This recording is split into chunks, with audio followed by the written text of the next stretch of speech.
The waves coming! Clear out, people! Clear out!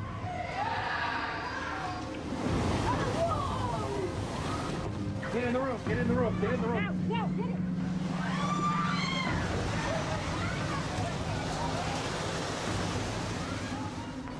Was ist das? Hammer. Tsunami. Run! Run! Quick! Go up!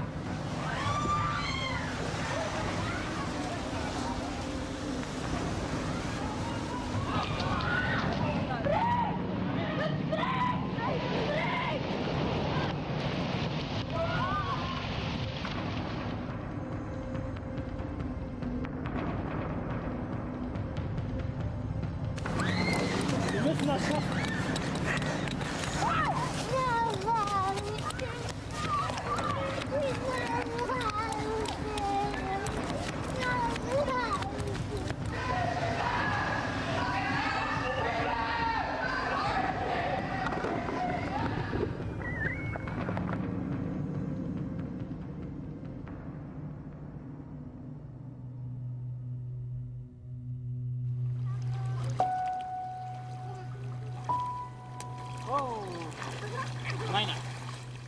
It was the first time we spent Christmas in a foreign country, in Khao Lak in Thailand. Lasse das Nachtgespenst. Hallo. So on the 24th of December, we go to the beach and into the water and playing with the children on the beach, and that was fantastic. Das ist die perfekte Welle. It was like paradise, you know. Heading for PP Island. Here's the wonderful boats that we ferry in on. We'll just show you some more of this coastline.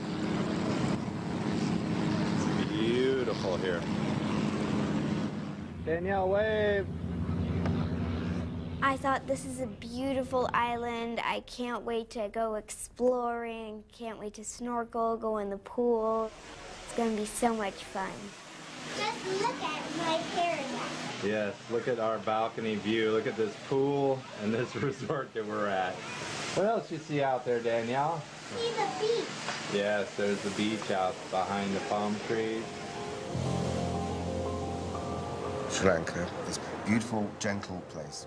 It's the most amazing country. It's rich and it's vibrant. We wanted Isabella to see all the colours, elephants, to see jungles. The smells and the people, and we were just so at home there.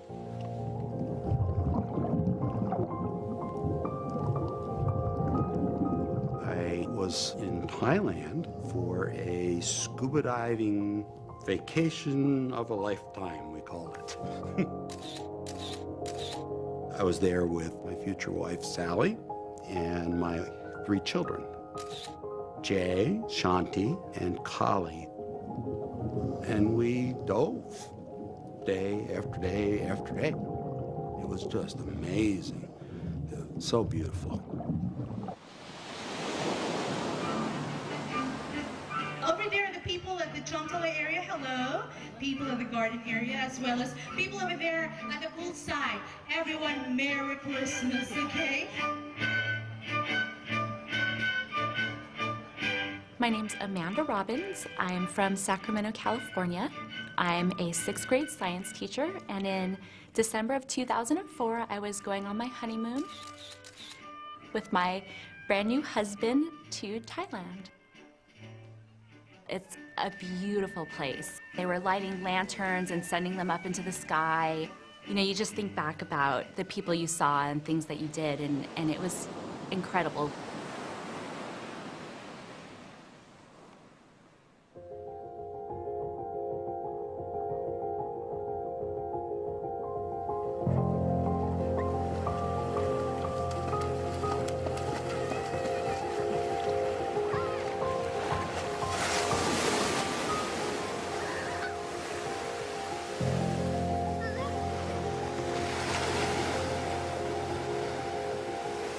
While we were sitting there, we felt a little vibration.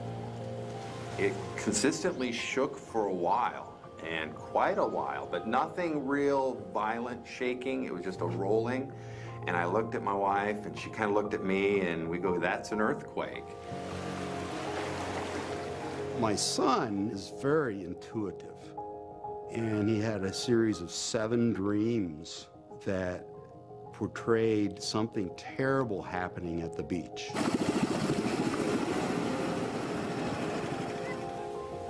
Jay was in tears, warning us that something bad was going to happen. And he couldn't say what it was, but he just knew.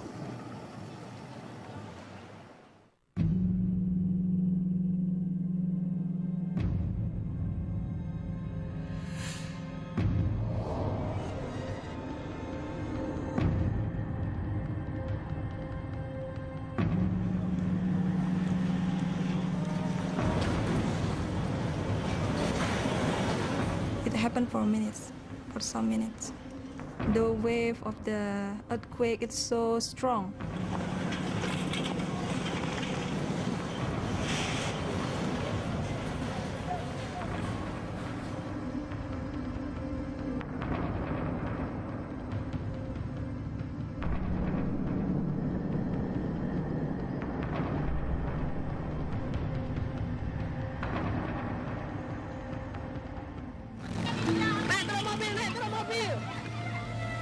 I saw hundreds of people then. They look scared, very, very scared. And they were screaming.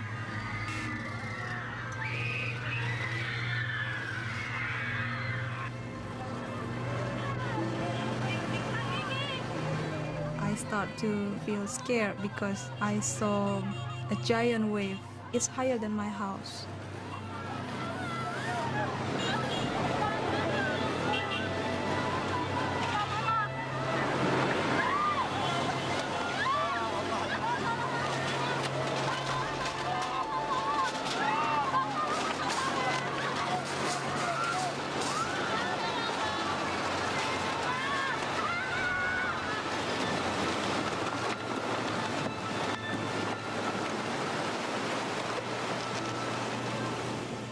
The house breaks.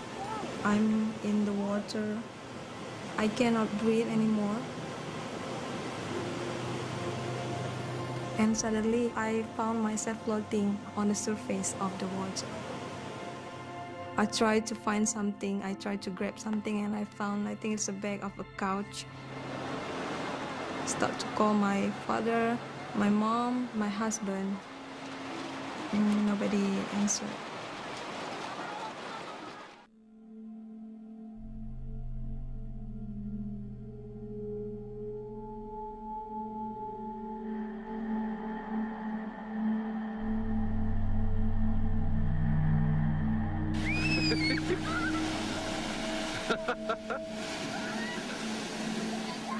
Just another day in paradise.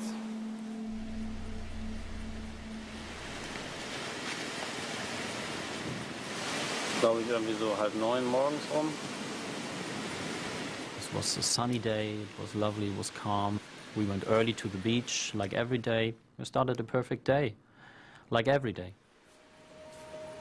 Und um die Bucht abzusichern, jetzt die Marine dahin.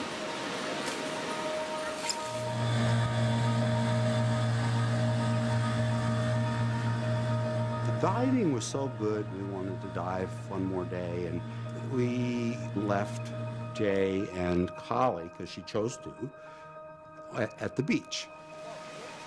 So they both, of course, as teenagers do, slept in.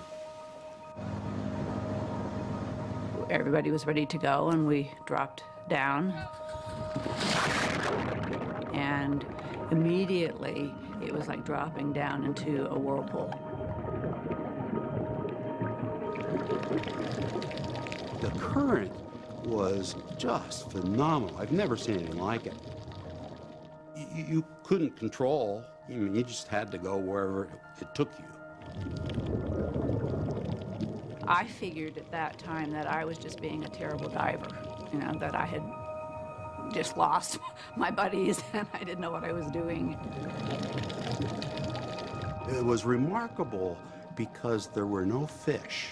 I've never seen that in the simulations. So something was coming, and the fish knew it. There has been a flood. Just suddenly come across the road while we stood here.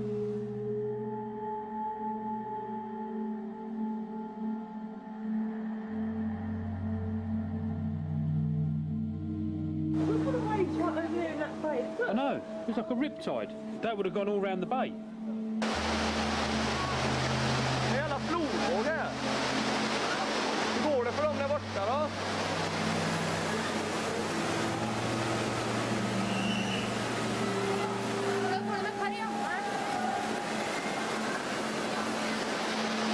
Kolla bilen här borta.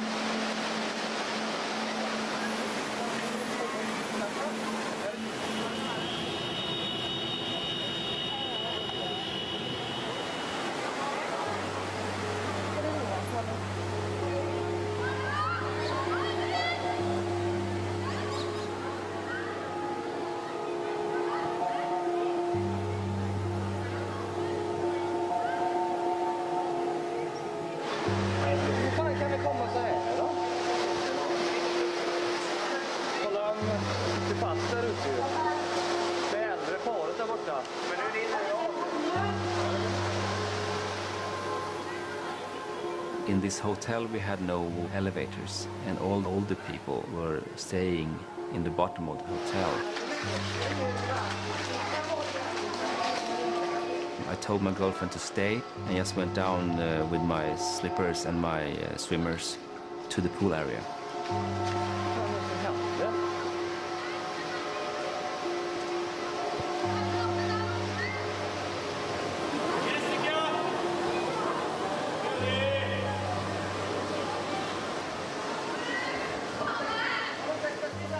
At that point, I wasn't worried at all because this was very calm, the weather was nice, and I thought this will be expensive for the hotel because it will be a lot of water damage.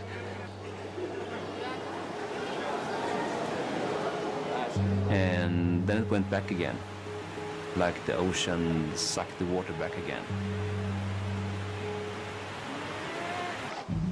The boats are now dry where they weren't. The tide's still rolling out. We've never seen this many rocks. Something is big and it's coming our way. This does not look good. The sea is way out.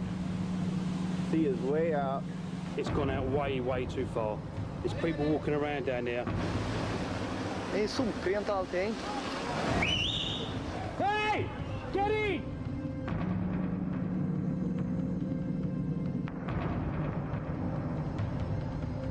Another big wave coming in now. I know, I can see it. It's coming again.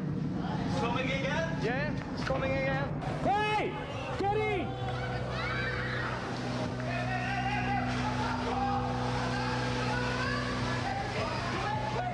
When I stood on the pool area, I heard more screaming. I could hear from the scream that this was really serious. And then the water came with enormous power. That wave is a good 20 feet tall. Easy.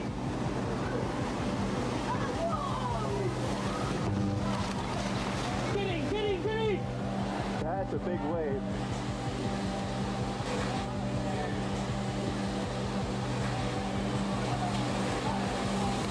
Where are that guy?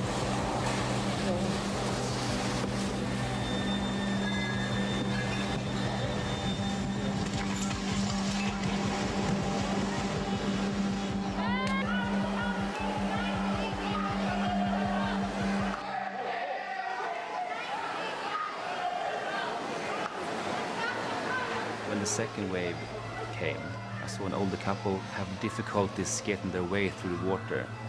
They needed help. So I tried to reach them, and when I was like 2 meters from them, they fell down and disappeared.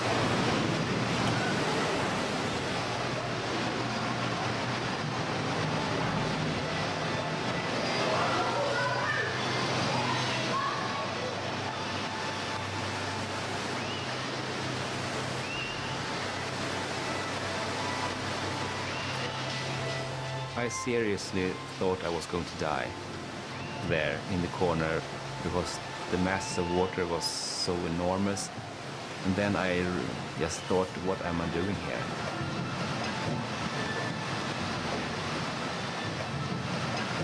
saw a guy hang on to a column with his camera trying to film. Then I hear the windows shattered. Bang, bang, bang, bang.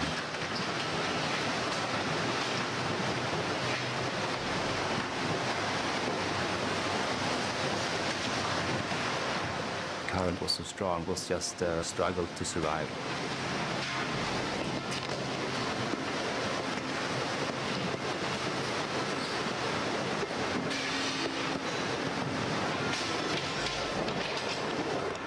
I managed to get out on the other side through a hole in the window. I grabbed this treetop and I saw people hanging on to balconies and walls around me.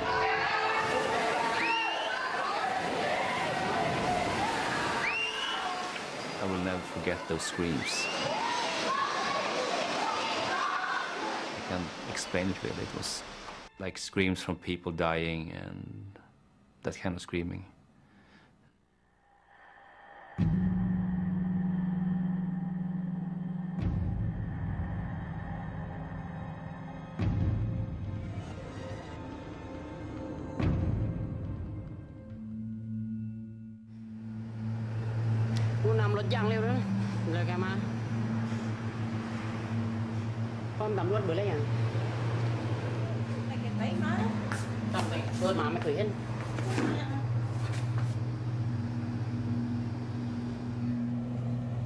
My wife looked at me and said, "Hey, what's going up there? The water's gone." Und in so kurzer Zeit, ne?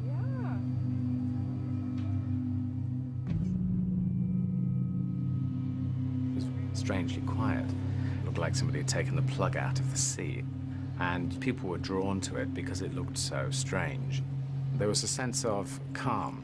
There was no sense of panic whatsoever.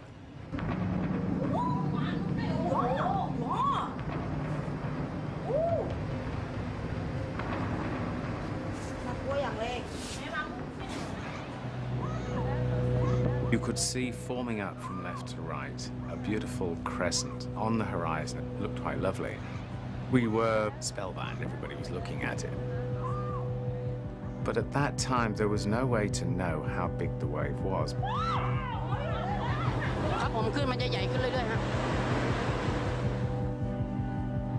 Die brechen da hinten und die Wellen, die brechen da hinten auch heftig, oder?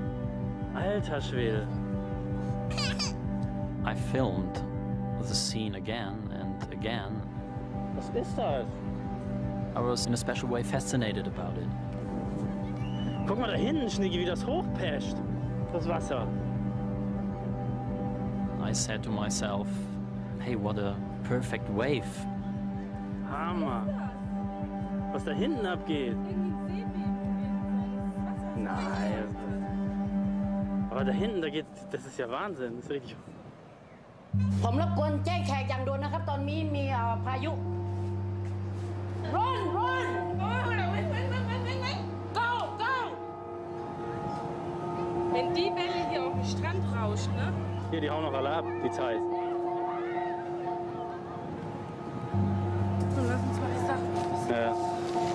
Film das mal. Quick quick Run Oh, die Boote hier, die Militär. Was ist das?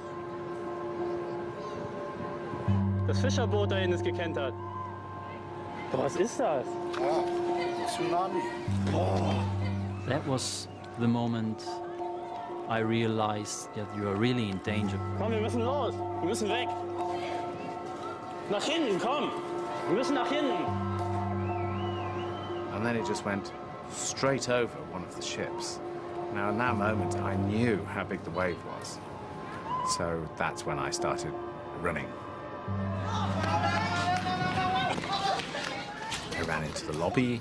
I grabbed one girl and said, go upstairs, because I thought if it's bigger than that, you can't outrun it anyway. Ja! Ja! Ja, ja, ja, ja. โอ้ยมาอย่างเร็วเลย Go go ไม่ยอมขึ้น Get up Get up Quick Go มาเลยครับ Komm, weiter laufen.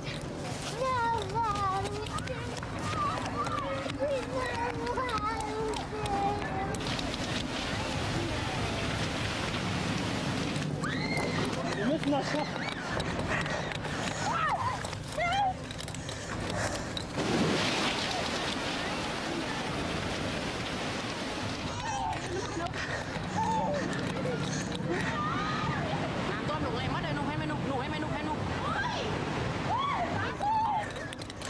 Was ist das Wasser? Was ist los? ไม่เคยเกิดครับเหตุการณ์นี้ไม่เคยเกิดครับ The sea had just come in. It was like the hotel was a boat, and around me was the sea. And I could see the wave heading directly to where my house and family were.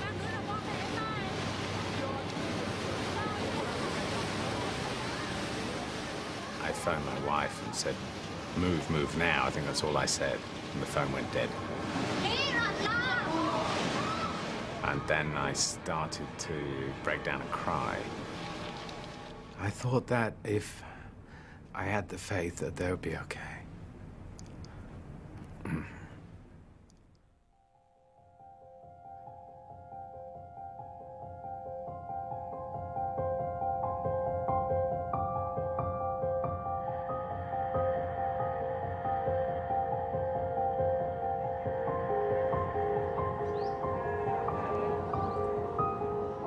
Koh Phi Phi, what an island. Just paradise, an absolute Beautiful. paradise. We were basically just trying to decide how we were spending the last day of our honeymoon. Should we drink a couple of cocktails and hang out by the pool, or should we go on a speedboat and enjoy the day? Things were good. Things were very good.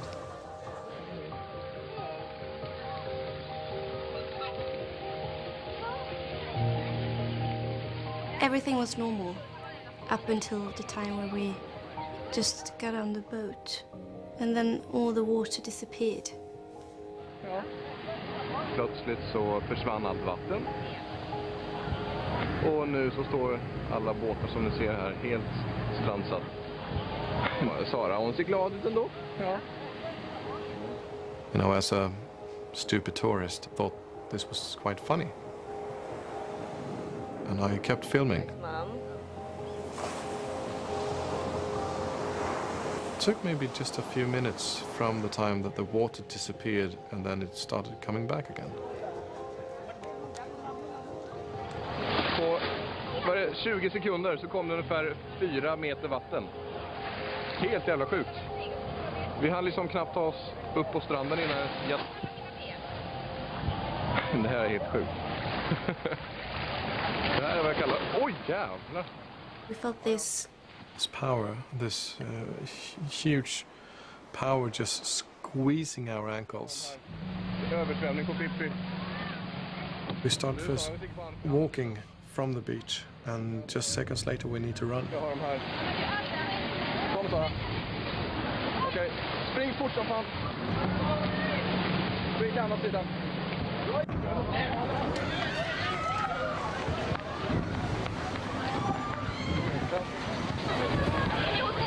in i hotellet. Kom igen Sara. Ja. Go. Så. People who was maybe just 10-15 meters behind us, they were totally trapped. And then you heard some serious screaming.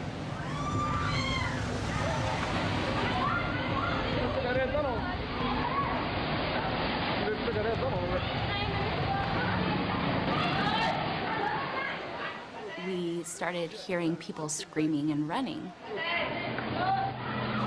When I first heard it, I thought they were all really excited to be on the island, and I just thought it was kind of a bit excessive, to be honest.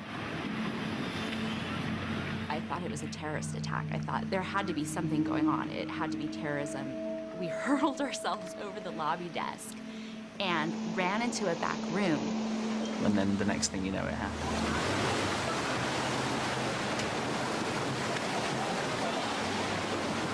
The whole room imploded, and we were in pitch black, going around in a washing machine.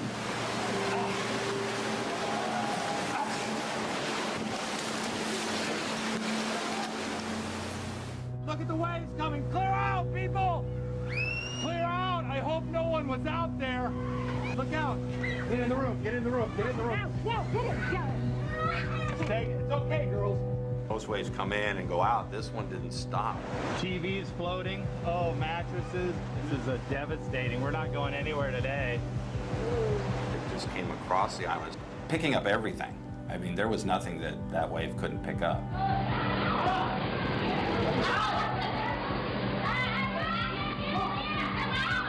Kom Sara. Håller med. We can feel the whole building just shaking. It's like an earthquake. Ja, men skit i dem. Skit i dem. Skit i dem. You can't really understand what you're seeing. Because just like 30 or maybe 60 seconds earlier, you were down there on the ground, running. And now it's maybe 10 feet, 3 meters of water covering the whole island. Det här är helt jävla bisarrt. Kolla här. Han hänger sig fast i en jävla pall där.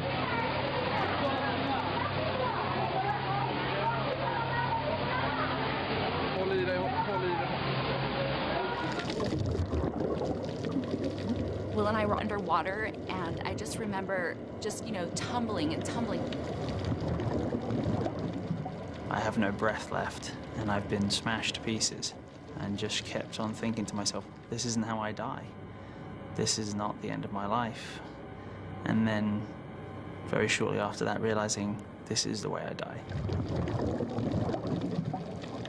I was sending prayers to my family, and all of a sudden, we just popped up, and we were in the middle of the ocean. I couldn't use my arms because my clavicle had broken, and we were being sucked back onto the island. In order to stay up, I tried to kick, to swim, to doggy paddle, to anything, and I realized I couldn't move my legs. And something snapped, and I just knew my legs were useless. I couldn't think of the pain because I was just in the middle of the ocean, and my wife was next to me screaming that she was broken, and I just was thinking, how are we going to get out of this?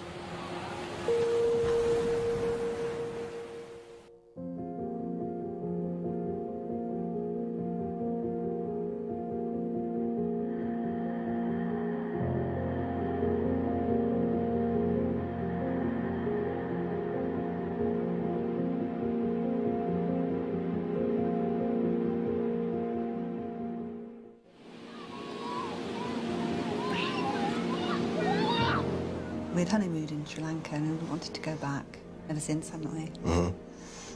And then we'd had Isabella and there's never an opportunity. Then Isabella was 5 years old. And it seemed she was old enough. We felt brave enough to take her on a long flight.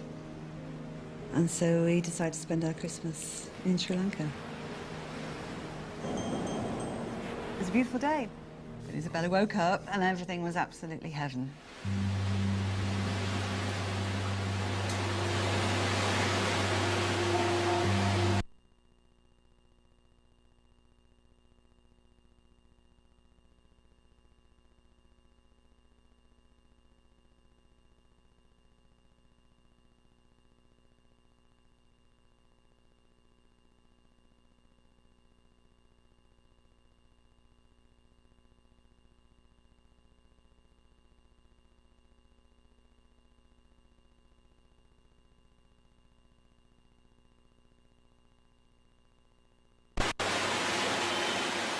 I thought the water's coming in, just open the back door so the water can eventually flow out.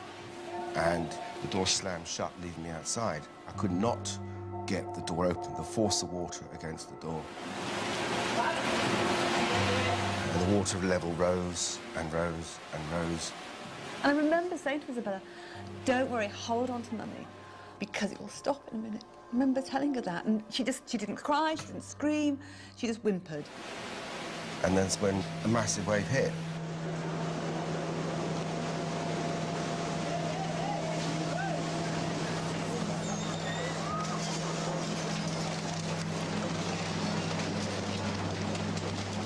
only thought was Isabella.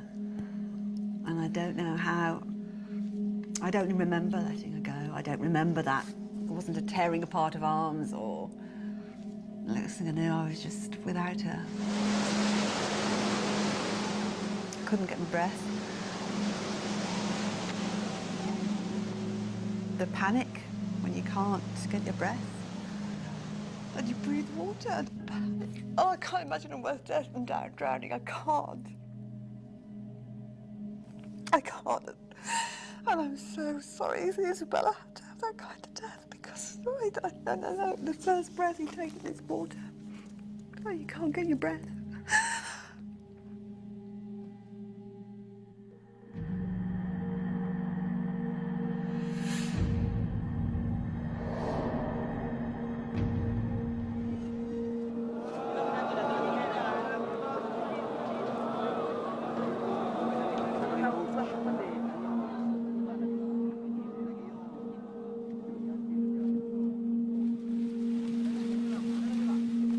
I was in the city now. I just kept walking. And then I saw the Great Mosque. I saw people gathering around dead bodies. So I start to look at the bodies one by one.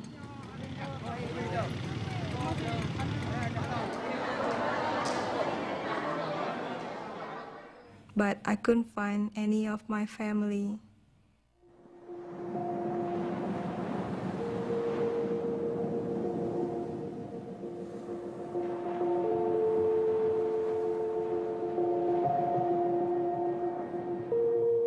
I didn't really think that we were going to get out of the ocean. I didn't think that we were going to make it, and that's when the large rescue boat came into the bay. It was just absolute carnage.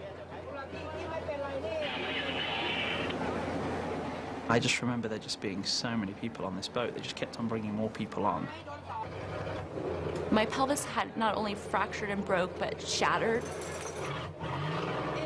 I thought I was going to be paralyzed because I couldn't move anything from my waist down. It just seemed really hopeless.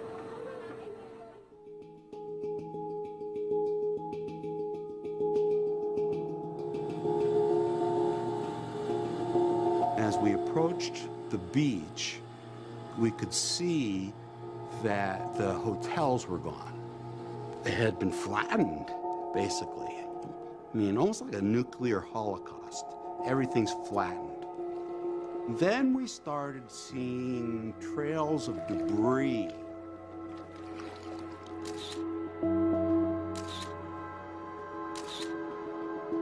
But then we see a person. And we picked up 5 or 6 people. We picked up a dead body. Began to be surrealistic at that point. There were thousands of people who were dead on that beach.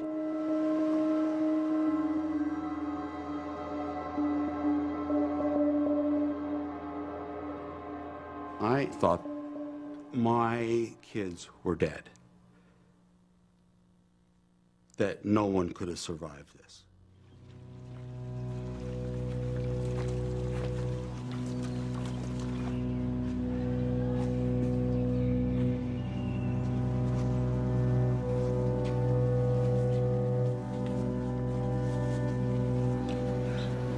Vad duktiga ni var. Ni sprang och ni sprang och ni sprang. Ni var så duktiga.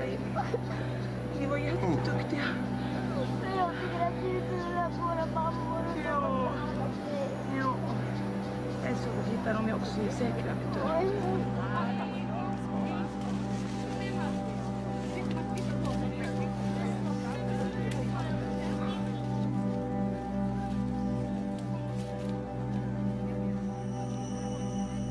When we came to the mountains, there was a lot of tourists gathering there.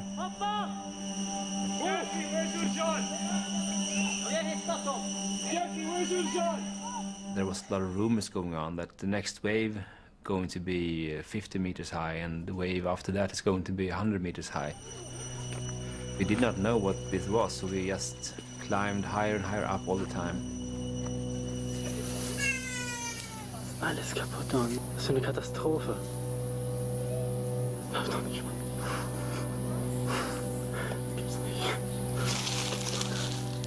People very badly wounded and screaming, Milo!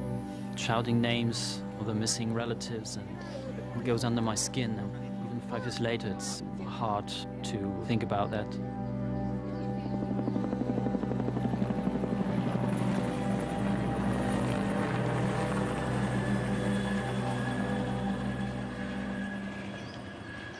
That first day, we spent really looking for the kids. Hiked down through the devastation to where the bungalows were and up to the bungalow that the kids are in, which was completely demolished. And they were not there.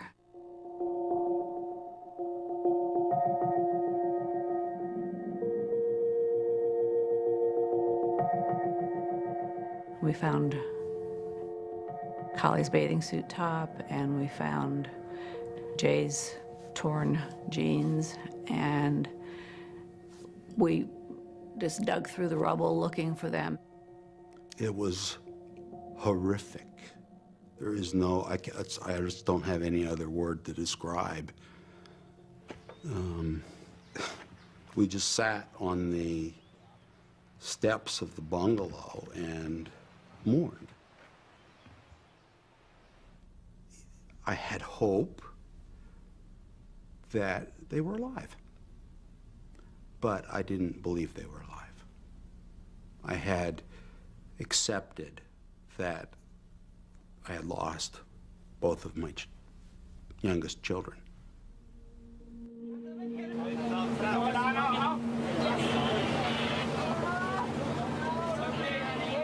When we finally did dock, I was the first person that was taken off the boat.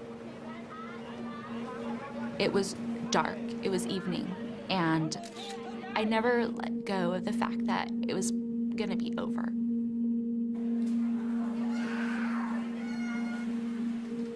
I was doing great compared to the 5 people lying with white sheets over them in front of me. Yeah, I was broken, and yeah, my wife was maybe paralyzed or in huge amount of pain, but in the realm of things, I was doing really well. I had extreme guilt building and building because while we were in hospital, we learned of people that we knew or that we saw that didn't make it. It's horrible because you think, what am I gonna do in my life that's gonna make up for their life as well? Because I made it and they didn't.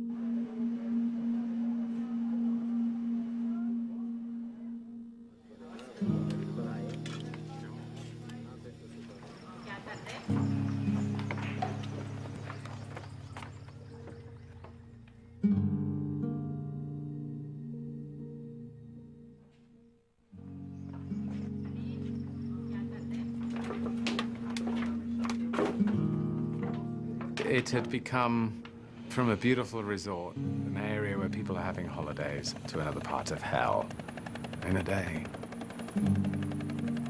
My parents, my wife, and my son had survived. But what affected me quite a lot was my staff. Within 24 hours, the bodies were unrecognizable. So we could find staff by uniforms. Only by uniforms, or watches, or jewelry, or hair.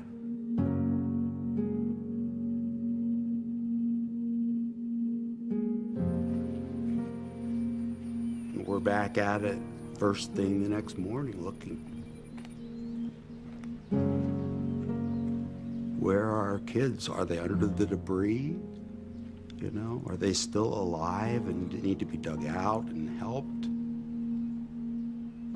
And by this time, you could start to locate bodies by your nose, because there was a smell. And usually they weren't alive.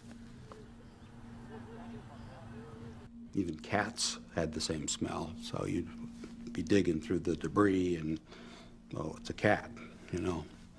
And but looking, you know, honoring that last shred of hope.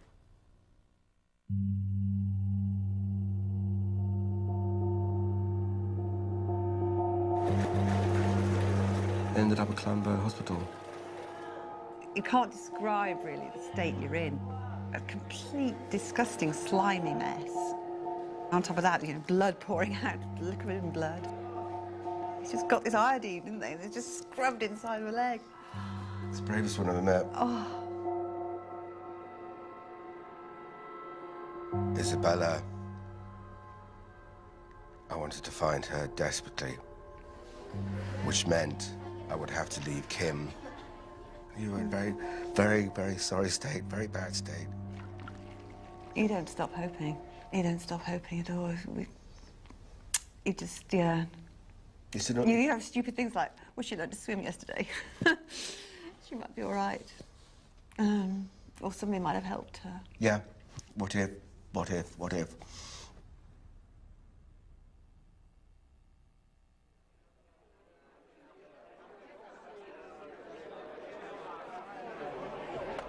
We found Jay's name on a list.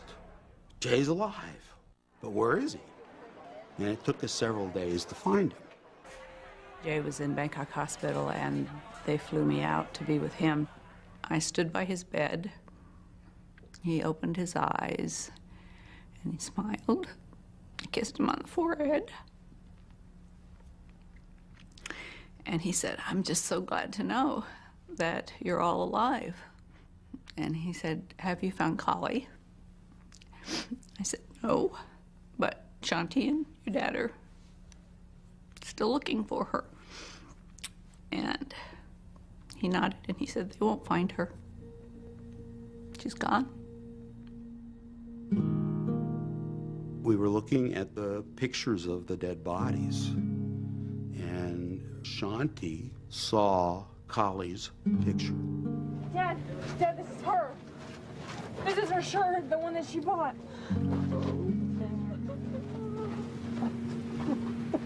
It's her. That's her.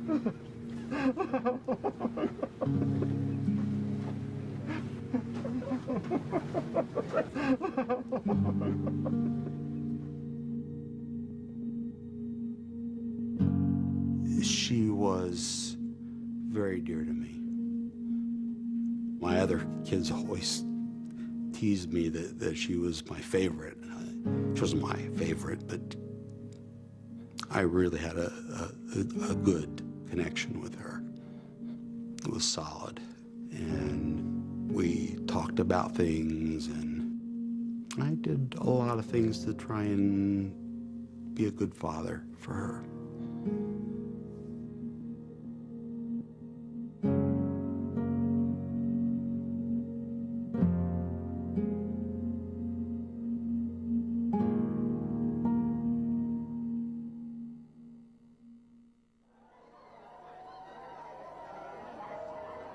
Went to this warehouse, and it was just stacked with coffins and bodies. Coffins were opened just to see if it's your daughter or not. You know, when you do see your daughter, you're asked 3 times, "Is this your daughter? Is this your daughter? Is this your daughter?" And you say, "Yes, yes, it is my daughter."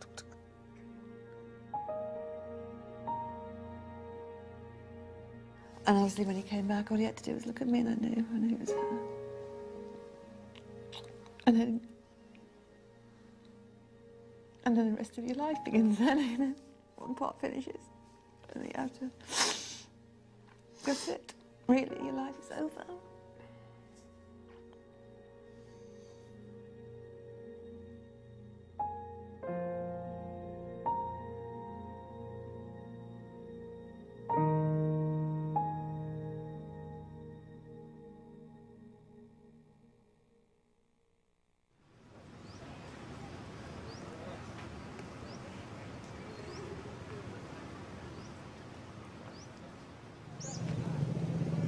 On the day after, I was looking at the people. They were going with everything they could take. Some of them got nothing, but most of them with family. So, you know, I start to think that maybe I was not lucky to meet one of my family. And then suddenly my husband passed with a motorcycle, you know. So I'm one of the lucky people. I found one of my family.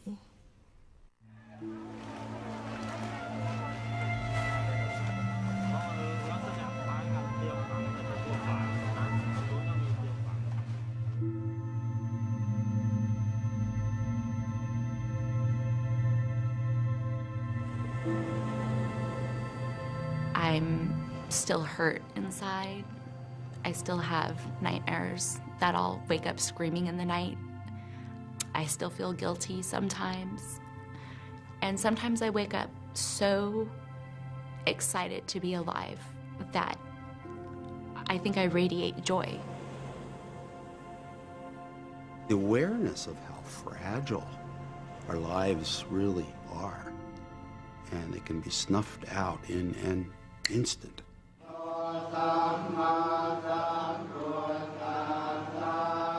I don't know that we've come through it. I don't know that we ever will come through it. Jay collapsed. He was treated for chronic pain and became dependent upon pain medication. And Kali was his best friend. So it was harder for him, and that was very hard for us. It was very hard for me. It was very hard for Stu because it was like the tsunami happened every day, over and over again. It was almost 300,000 people died that day who had potential, who had an opportunity, who had, you know, who had a life ahead of them. So daily, I put it on myself, sometimes too much, to try and do something special, try and be better than I should have been, and continue to strive, because I don't feel like they're pushing me to do that, the people that didn't make it. It's more like they're there saying, you know, do it for us.